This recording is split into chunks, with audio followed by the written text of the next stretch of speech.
Le commandement militaire des forces armées nigériennes, composé du chef d'état-major des armées et des chefs d'état-major d'armée, à l'issue d'une réunion tenue le 26 juillet 2023, est motivé d'une part par le souci de préserver l'intégrité physique du président de la République et sa famille, d'éviter une confrontation meurtrière entre les différentes forces, ont décidé de souscrire à la déclaration des forces de défense et de sécurité.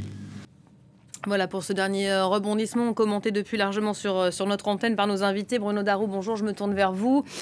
Que comprendre de cette dernière déclaration, ce communiqué de l'armée? Il clarifie la situation? Écoutez, oui, d'une certaine manière, il clarifie la situation. On était depuis mercredi matin sur...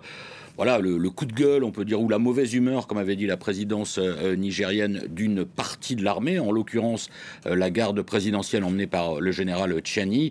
Et au fil des heures, on est passé au fait que, sans doute, c'est évoqué d'ailleurs dans l'extrait de l'allocution que nous venons de voir, sans doute après des dissensions assez fortes au sein des forces armées, finalement, les putschistes ont donc annoncé qu'ils renversaient les autorités donc élues en 2021 le président Bazoum au premier chef, mais qu'il ne cherchait pas à nuire à sa personne.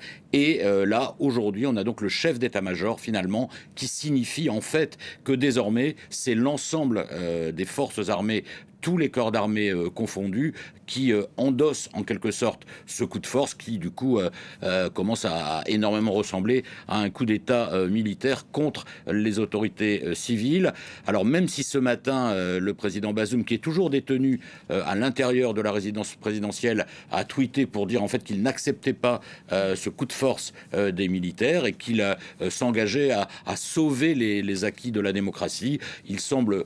Aujourd'hui, au moment où on se parle, Elisabeth, même si tout n'est pas encore clarifié, que ce qui est quand même beaucoup plus clair, c'est que l'armée, dans son ensemble, a réussi à se mettre d'accord pour dire que oui, ce qui s'était passé hier soir à la télévision, désormais, était acté par l'ensemble des autorités militaires, le chef d'état-major en premier lieu. Tout ça contraste effectivement avec les propos plutôt rassurants du chef de la diplomatie nigérienne, qui s'est exprimé sur notre antenne ce matin, qui assurait qu'il restait finalement oui, c'est pour ça aux que commandes, lui qui assure le... Oui, ce bras de fer n'est pas totalement terminé entre les autorités légitimes, y compris le ministre des Affaires étrangères et le président Bazoum, qui pour le moment ne reconnaissent pas le coup de force emmené désormais par l'ensemble de la hiérarchie militaire et l'ensemble donc de l'armée. Officiellement, pour qu'un coup d'État soit consommé, effectivement, il faut que le président démissionne et qu'on l'aperçoive. C'est ce qu'on attend en tout cas nous ici. Il y a quand même tout un tas de questions qui sont déjà en train de se poser, et ce depuis hier. Coup d'État, c'est un mot qui résonne et qui est bien connu dans la région. Après le Mali, après le Burkina Faso, on s'interroge sur les éventuelles conséquences, et pour la France et pour le Sahel. Oui, pour le Niger lui-même d'abord, confronté à une grave crise sécuritaire. C'est d'ailleurs, Elisabeth, le premier argument mis en avant par les militaires. En fait, il ne s'agit pas essentiellement, si on comprend bien, de questions de démocratie ou de gouvernance, même si cet argument est avancé également. En numéro 1, pour leur motivation, en fait, les militaires parlent finalement de mauvaise gouvernance sécuritaire de la part des autorités civiles. On a vraiment l'impression que l'armée nigérienne estime que seule elle peut faire le travail, en quelque sorte, de lutter efficacement contre les groupes djihadistes qui sont très actifs, notamment à l'ouest du Niger.